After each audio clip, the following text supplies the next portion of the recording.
स्वप्न लवकरच सत्यात उतरणार. तासगाव कवठे मंकाळ मतदारसंघातील योगेवाडी औद्योगिक क्षेत्राचा आराखडा मंजूर.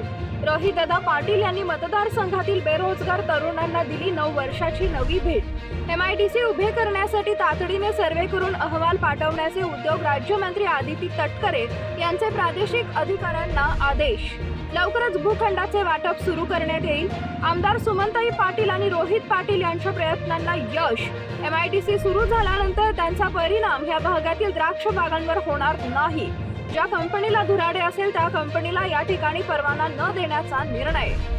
रोहितदादा पाटील यांनी मतदारसंघातील बेरोजगार तरुणांना दिली 9 वर्षाची नवीन भेट. तासगाव कवठे मंकाळ मतदारसंघातील हजारो सुशिक्षित बेरोजगार तरुणांच्या हाताला काम देण्यासाठी मतदारसंघातच MIDC उभी करण्याचे स्वर्गीय RR पाटील यांचे स्वप्न आज आमदार सुमनताई पाटील आणि राष्ट्रवादी काँग्रेसचे आघाडीचे नेतृत्व रोहितदादा पाटील यांच्या सातत्यपूर्ण पाठपुराव्यामुळे आबांचे स्वप्न आता लवकरच सत्यात उतरणार आहे. तासगाव कवठे मंकाळ मतदारसंघातील मध्यवर्ती ठिकाण असलेल्या योगेवाडी येथील औद्योगिक क्षेत्राचा MIDCचा आराखडा मुख्यालयाने मंजूर केला असून या औद्योगिक क्षेत्रामध्ये सर्वच पायाभूत सुविधा विकसित करण्याकरिता अभियांत्रिकी विभाग सांगली यांना कळवण्यात आले आहे. संपूर्ण पायाभूत सुविधा विकसित झाल्यानंतर भूखंड वाटपाची कारवाई महामंडळाच्या प्रचलित धोरणानेच करण्यात येईल. त्यानुसार लवकरच कारवाई अभियांत्रिकी विभागाकडून सुरू करण्यात येणार आहे.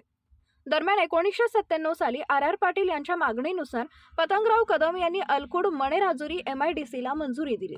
तासगाव तालुक्यातील योगेवाडी गव्हाण मणेराजुरी तर कवठे मंकाळ तालुक्यातील अलकुड हरोली बोरगाव मळणगाव या 7 गावातील 1495 हेक्टर क्षेत्रावर सदर MIDC प्रस्तावित होती. मतदारसंघाची पुनर्रचना झाल्यानंतर RR पाटील यांनी यासाठी पाठपुरावा सुरू केला.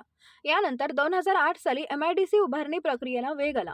भूसंपादनाची प्रक्रिया सुद्धा सुरू होण्याच्या मार्गावर होती, पण अचानकपणे या MIDC विरोधात अपप्रचाराचं वादळ आलं. बागायती जमीन जाणार, मैशालचे पाणी या MIDCला देणार अशा अफवांचं पेव फुटलं. बहुतांशी गावांनी तर ग्रामसभा घेऊन MIDCला विरोध केला होता.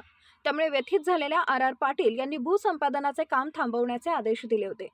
2014ला राज्यात महायुतीचं सरकार आलं. अशातच 2015 साली RR पाटील यांचं तर निधन झालं. यानंतर ही MIDC रद्द होण्याच्या मार्गावर होती. आमदार सुमनताई पाटील व रोहित यांनी मात्र MIDCची आशा सोडली नाही. विरोध असलेली गावे वगळून सदर योगेवाडी MIDC उभी करण्यासाठी निर्णय घेतला अशी मागणी त्यांनी तत्कालीन उद्योग राज्यमंत्री आदिती तटकरे यांच्याकडे केली. यानंतर लगेचच ही MIDC उभी करण्यासाठी तातडीने सर्वे करून अहवाल पाठवा असे आदेश उद्योग राज्यमंत्री आदिती तटकरे यांनी प्रादेशिक अधिकाऱ्यांना दिले होते. सदर अहवाल MIDCने राज्य सरकारला पाठवल्यानंतर रोहित पाटील यांनी शिंदे फडणवीस सरकारकडे पाठपुरावा केला. त्या भूखंडाची विक्री करण्यात यावी, सुरुवातीच्या टप्प्यात छोटे उद्योग सुरू करावेत आणि नंतरच मोठ्या उद्योगधंद्यांना चालना द्यावी अशी मागणी केली होती. मागणीनुसार महाराष्ट्र राज्य औद्योगिक विकास महामंडळ मुख्यालयाने योगेवाडीचा आराखडा मंजूर केला. योगेवाडी हद्दीतील गायरानाची जमीन MIDCच्या ताब्यात आहे, तिथे पायाभूत सुविधा विकसित करा असे आदेश अभियांत्रिकी विभागास देण्यात आले आहेत. लवकरच भूखंडाचं वाटप सुरू करण्यात येईल अशी माहितीही MIDCच्या वरिष्ठ अधिकाऱ्यांना दिली आहे. दरम्यान MIDC मंजुरीनंतर मतदारसंघामध्ये फटाके फोडून नागरिकांनी जल्लोष केला. त्याचबरोबर अनेक ठिकाणी साखर वाटून आनंद साजरा करण्यात आला. योगेवाडी MIDC सुरू झाल्यानंतर त्याचा या भागातील द्राक्ष बागावर परिणाम होऊ नये यासाठी उद्योगांना परवानगी देत असताना ज्या उद्योगामुळे प्रदूषण होईल तसेच सांडपाणी निर्माण होईल अशा कोणत्याही उद्योगास या ठिकाणी परवाना दिला जाणार नाही. एवढेच नव्हे तर ज्या कंपनीला धुराडे असेल त्या कंपनीला या ठिकाणी परवाना न देण्याचा निर्णय झालाय. यावेळी बोलताना रोहितदादा पाटील म्हणाले की तासगाव कवठे मंकाळ मतदारसंघासाठी स्वर्गीय आबांनी प्रस्तावित केलेली MIDC आमदार सुमनताई RR पाटील यांच्या प्रयत्नाने मंजूर करण्यात आली आहे. योगेवाडी हद्दीतील जागेच्या आराखड्याला मंजुरी देण्यात आली असून लवकरच पायाभूत सुविधा, रस्ते, पाणी आणि वीज निर्माण करून नामांकित कंपन्यांना निमंत्रित करण्यात येणार आहे. या माध्यमातून रोजगार व इतर अनेक व्यवसाय तयार असून मतदारसंघाच्या अर्थचक्राला खऱ्या अर्थाने चालना मिळणार आहे. आबांच्या पश्चात त्यांचं राहिलेलं काम पूर्ण करण्याची संधी आम्हाला मिळाली व मतदारसंघातील लोकांनी विश्वासाने दिली त्याबद्दल आभारी आहे. त्याचबरोबर उद्योगमंत्री उदय सामंत साहेब व माजी राज्य उद्योगमंत्री आदिती तटकरे यांचे देखील सहकार्य या प्रक्रियेमध्ये मिळालं. त्याबद्दल मतदारसंघाच्या वतीने आम्ही त्यांचे आभार मानतो असं देखील ते म्हणाले.